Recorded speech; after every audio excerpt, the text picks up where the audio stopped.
One of the advantages that I found through learning to read using the Authorised version of the Bible was that all those classical Christian books that taught the gospel truth and experience used the Authorised version of the Bible, and it made it so much easier for me to read them and learn from.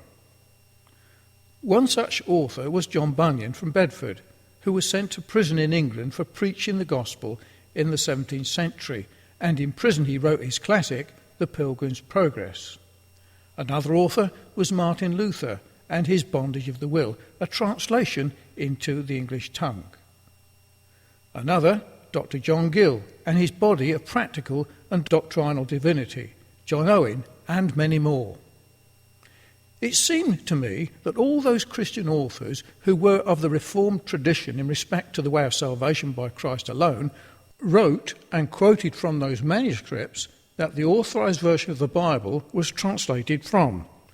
It is my testimony that that alone is a sufficient reason to encourage the use of the Authorised version of the Bible and not to adopt a modern translation that at best would be unreliable.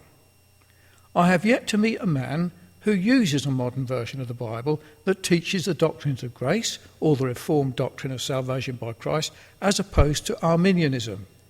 Please access the playlist below for your further study.